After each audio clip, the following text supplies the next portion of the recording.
saan pa ba papunta to? U-turn na ata ako. Mahirap tong dinaanan ko. Magwa 160 beats per minute ako. Biglang paahon dito. Uy, putang ina ba? Uy! Bumigay yung lupa. Pagod na ako. Dapat maaga. Tinanghali ako. Papuntang kanan.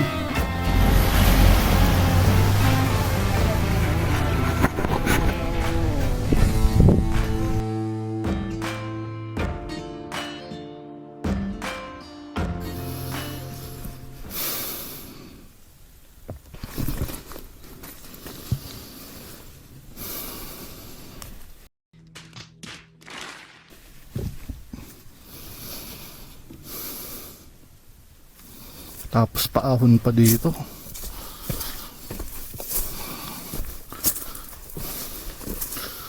Pwede ako off balance dito.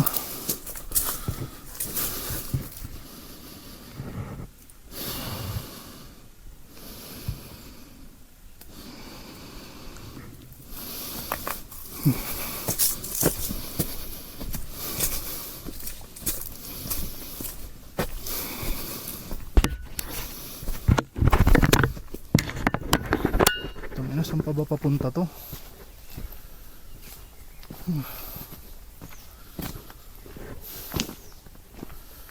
U-turn na ata ako. Mali yata tong pan. Mahirap tong dinaanan ko. Putang ina, kinakabahan ako. Magwa 160 beats per minute ako.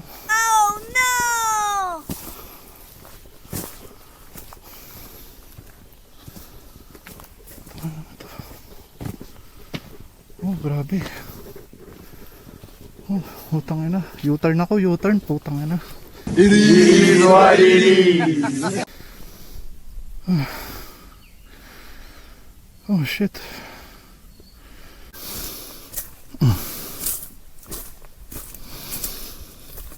Wala, cancel, puta.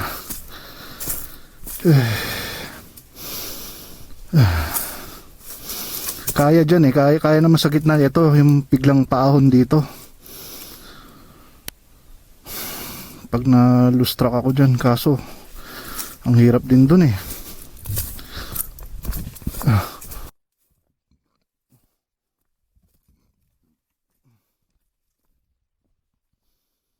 Ayun, U-turn ako, putya.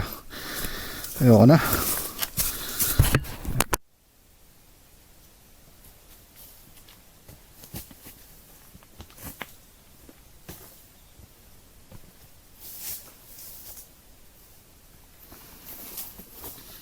Kanina pa ako bumabiyahe, tas mga konti-konting pahinga lang.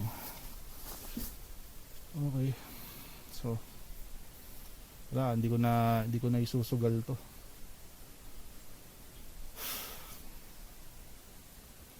Sabi sa mapa may konti na lang dyan, din may parang nakikita akong building dun. Konti na lang naman, konti na lang, pero di ako sure. Hindi ako sure. Well, ang kalsada ba dyan talaga o ano? Anyway, two things to make this successful kung tutuloy ako dito. One is to rest yung motor, kasi kanina pa ako umaakyat. Siyempre bagong big bike to, wala akong alam sa credibility nito, kung reliable ba or what. I'm still reviewing it. So to make this successful, if I'm gonna push forward, number one, pahinga muna tong motor dahil I'm worried about the clutch. Baka masunugan ako ng clutch dito, and I doubt merong tutulong dito sa akin. Number two, Huwag ko nang i-expect na makakauwi pa ako if I'm going to proceed here. Dahil yan, maraming pahinga pagkakadaahon ng mga U-turn talaga. Revenge ride na lang next year. Magto 2 months ko palang hawak tong 800X ko. And I'm still getting used to the weight. Even though it is the lightest 800cc motorcycle on the market right now, it is still too much heavy for me. Good thing though, I practiced pivoting this heavy bike before. Kaya eto, buti na lang, kahit pa paano, paunti-unti ko siyang naiikot away from this cliff. Hmm.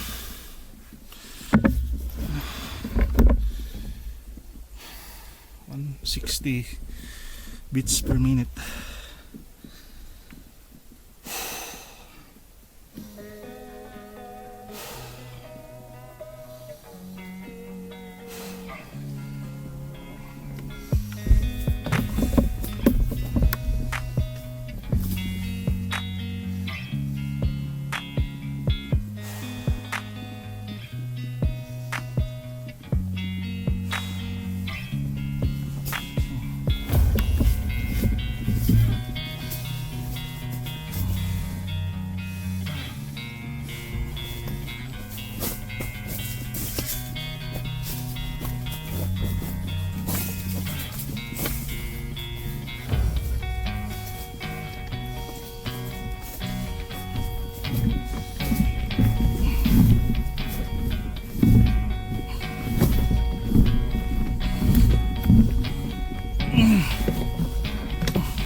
Uy, putang ina ka. Uy. Ah. Ah. Ah. Ano ba yun? Ang lupa.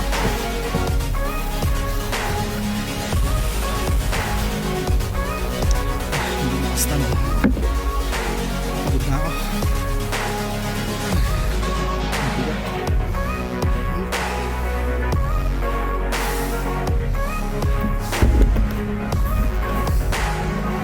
No, gago din.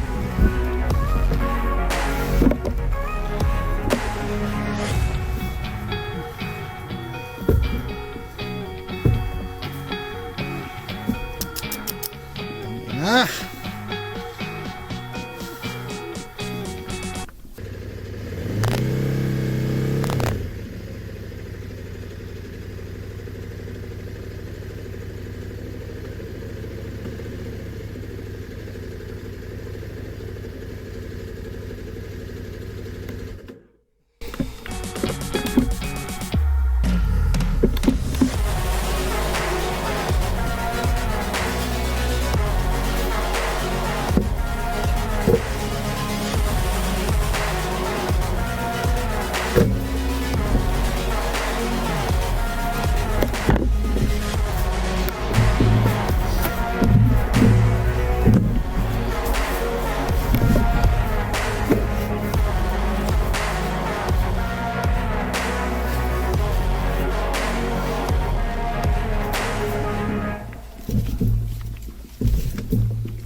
Ah.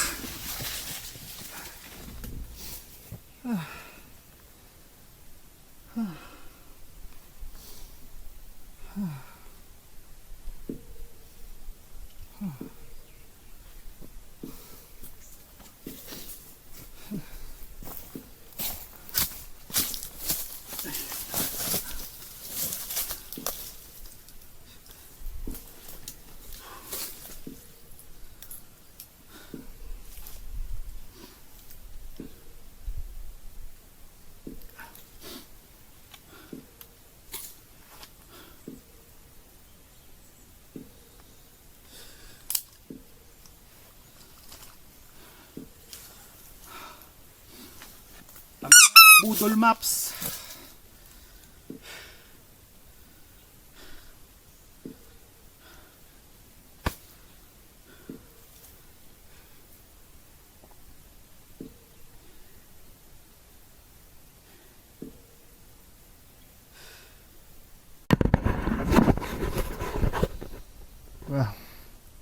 Cancelled.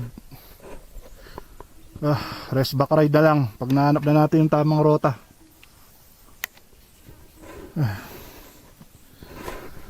Rest back ride na lang. Ako, ano lugar to? Itong napasukan ko. Saan ako dinala ng Google Maps? So, ganoon na nga nangyari. Naiset ko pala yung Google Maps ko ng naka-motorcycle mode.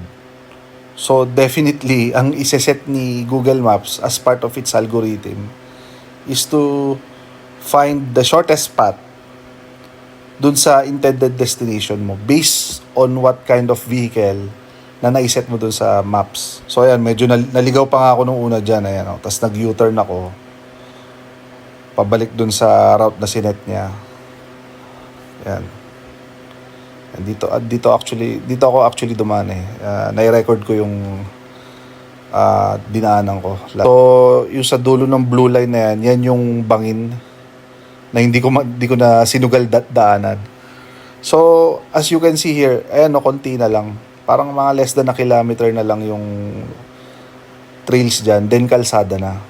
Hindi ko na tinuloy dahil hindi ako sure sa other parts nitong trails na yan, kung meron din bang another cliff or putol na kalsada dyan na hindi ako sure. Kaya ayun, hindi ko na sinugal, nag-U-turn na lang talaga ako. So ayan, this is around Mount Kilikili in Bacon Benguet, yung bundok dyan sa around the trails na yan.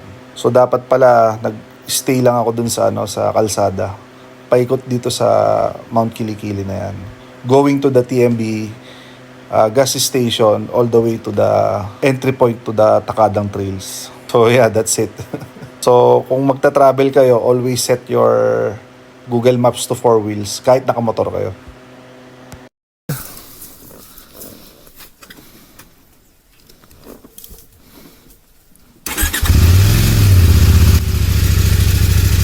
Okay, time to go back home.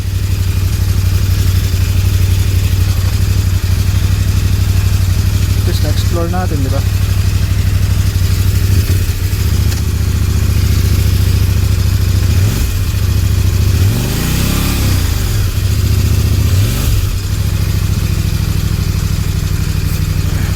Oh Lord, ikaw na bahala sa akin.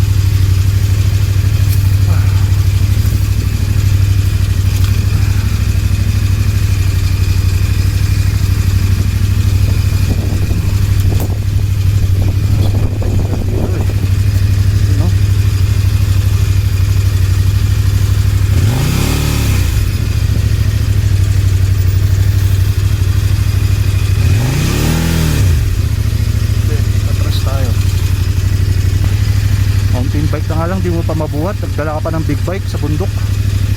Ay God!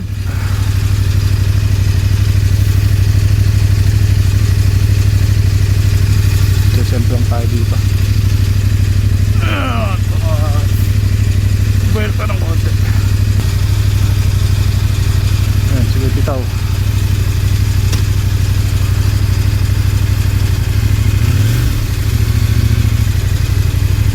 Okay, go!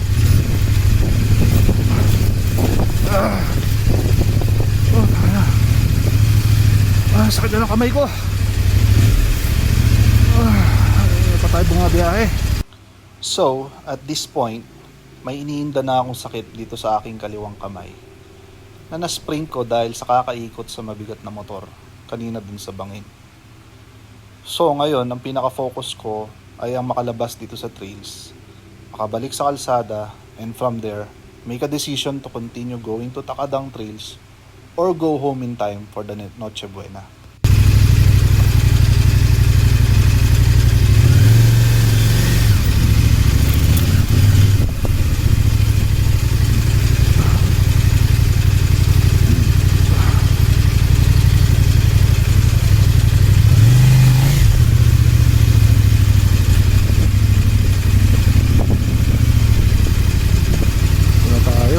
technical.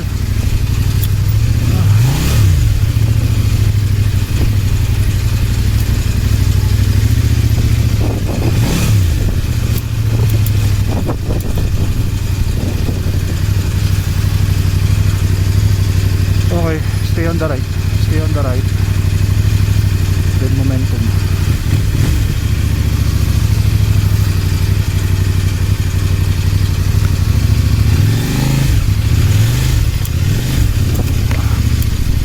Tayo, tayo, tayo.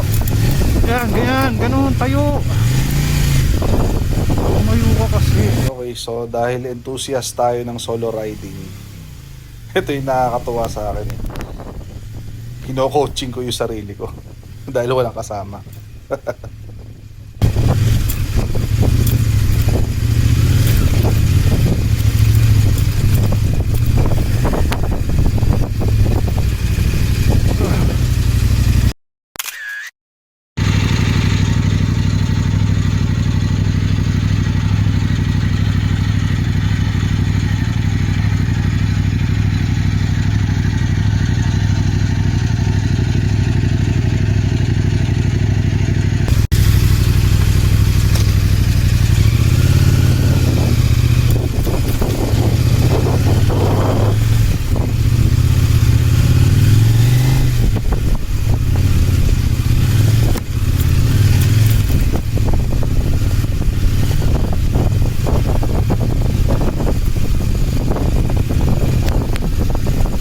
Finally, back to kalsada na.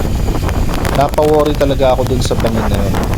Sobrang worry ko din kung makakabalik ba ako dahil bukod sa mabigat yung bike, maskip din yung trails. Di ko akalain maiikot ko yung bike, dala na lang siguro ng adrenaline, pero ang dami ding oras na nasayang. But then again, ganun lang talaga. Life must go on. Ayos, buti na lang nagkaroon ng signal. This time, naayos ko na yung Google Maps. I decided to push through na lang kahit sa gas station. Madaming oras ang nawala kanina nung naligaw ako, kaya after putting some gas, ito yung gonna head back. Nakakaramdam na rin kasi ako ng pagod at good of this point. Baka kung ano pa ang mangyayari if I decided to push through sa mighty gates of Takadang. Ano po, sa Tarlac po. Ay, Tarlac.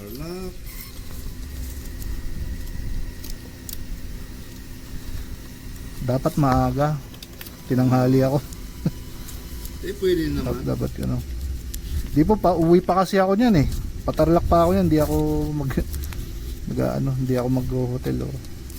Ay, diretso ka. Oh, diretso po uwian po. Eh yung oras alanganin na. Hindi pwedeng gabihin sa daan.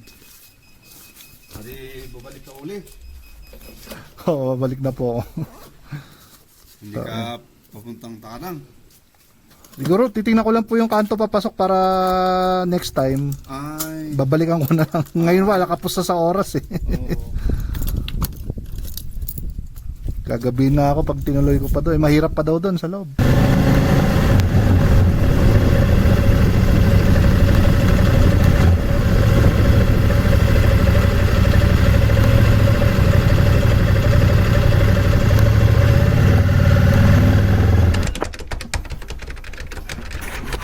Okay, so time right now is around 2:35 p.m.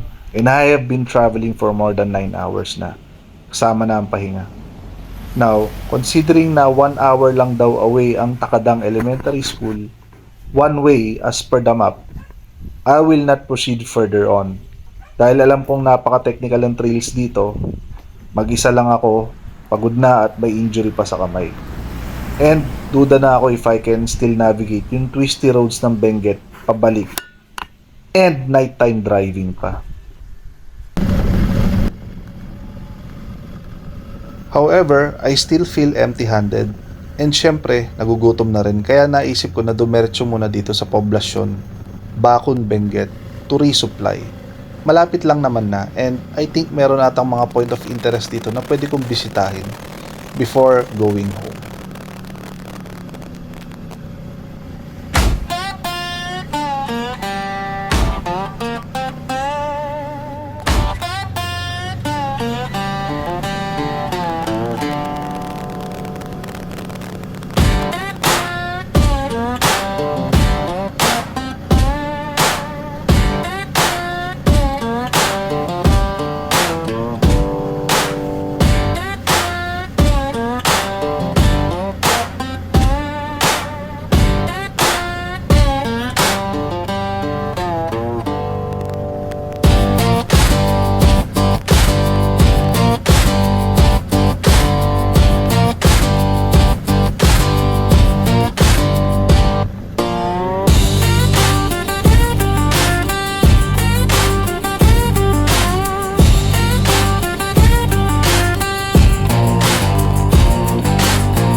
Napakaganda rin pala ng mga tanawin dito sa poblasyon Bakun, Benguet.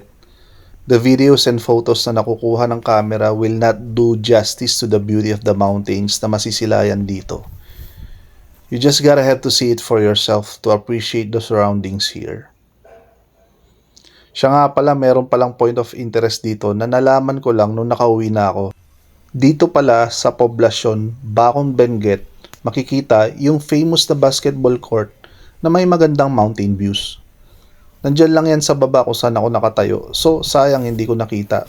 Pero something to look forward when I come back here. Okay, finally it's time to head back. I only have a little bit of daylight left ahead of me. And then, it's gonna be nighttime driving na. I'm gonna be trying to make it back as fast and safely as I can before the Noche Buena. Dahil kung hindi, yari ako kay Commander if ever dumating ako ng Christmas Day.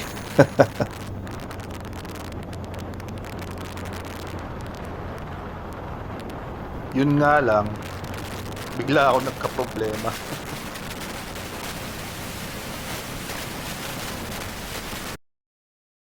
It was at this moment he knew. He fucked up.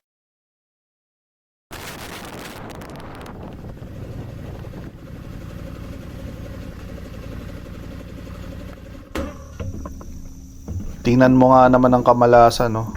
Pero swerte na rin dahil buti na lang walang ibang sasakyan dito at the time. Madami kasi akong hinto kanina as I'm trying to take pictures on my way back. Sadly though, nakalimutan ko higpitan ng mabuti yung cellphone holder. Kinabahan ako tuloy kung paano ako makakauwi nito dahil kailangan ko yung mapa sa phone para makauwi. Kaya sana gumana pa siya.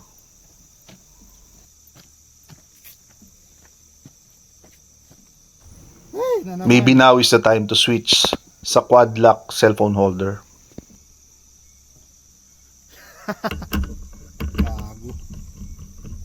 Shoutout pala sa Huawei phone. This is the second time na nangyari itong phone na hulog sa motor while moving. Other than a crack LCD screen okay pa rin siya after mapalitan ng tempered glass. Okay na ulit. I was able to edit this video using this phone.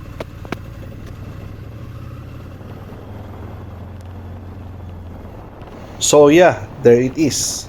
I am a bit disappointed na hindi ko na-reach yung target ko na makapunta sa mga mighty gates ng Takadang, Kibungan, Benguet. I was really hoping na makakapag-offroad ako sa ride na ito. But even so, it's still a very challenging ride for a beginner big bike rider like me. Kahit mostly sa kalsada lang naganap ang ride. Madami man mga kapalpakan na nangyari sa ride, I am still very grateful that I've learned a lot from this ride. Bilang isang solo rider sa biyaheng ito na ang pinakamalayo na nabiyahe ko sa loob lamang ng isang araw gamit ang motorcycle in terms of distance, saddle time, and ito yung highest road that I have traveled. So ayun, ang daming first time na nangyari sa ride na ito given that I only had the bike since last October of 2025 at matagal din akong hindi nakakapag-ride sa motor before. Another thing that I am so grateful for that I decided to make this Noche Buena ride are the skills on handling a big bike. Now, I have at least a general idea of what areas I need improvement on like braking and cornering, pagtutulak ng big bike, paano hanapin ang tamang lane sa trails, body positioning especially ng nakatayo which is still very weird for me. And most importantly, preparation which is napakarami nito from physical, mental, down to the familiarity sa mga equipment gaya ng TCS at ABS features nitong bagong big bike. And of course, yung pag-prepare ng mga route maps dahil sobrang aberya talaga sa biyahe yung maliligaw ka. So yeah, I think I'm confident sa susunod na rest back ride going back and finally reaching the mighty gates of Takadang. As for this bike that I'm using, the highly underrated 800X Pro of Kogen, despite being a Chinese brand, I am very satisfied nag-perform siya according to my expectation. However, for a mere 4,000 kilometers na natatakbo pa lang niya, it is still too early for me to really appreciate yung capabilities niya. For now, it can only perform based on the skill of a rider. Kaya siguro kung veteran and skilled off-roader ang mag-handle nito, I'm pretty sure by then makikita talaga ang kakayahan nitong si Harap. ID na yan. Dati na akong pumapasok labas dito eh. Hindi ko magana yung scanner. Saan kayo nag-entry kanina? Sa ano, dun sa Posurubio ba Sa yun? Tiglex. Hmm. Kanina. Wait lang po, tata. Oo. Hindi ba gumana? Hindi siya nag-ano? Adjustment na lang. Sige. Oo. Baka madumi lang yung ano kasi ang daming kwan eh. Ang daming insekto na. Ayan, sige. Thank you.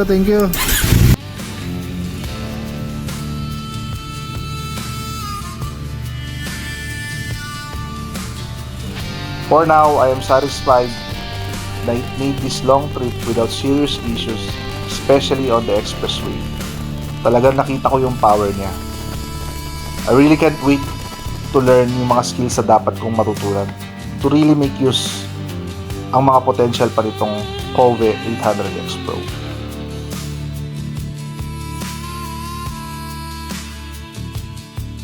So hanggang dito na lang guys. Kung nakaabot ka dito sa portion ng video na to, maraming salamat. May you have a very prosperous 2026. Thank you for watching. See you on the next ride.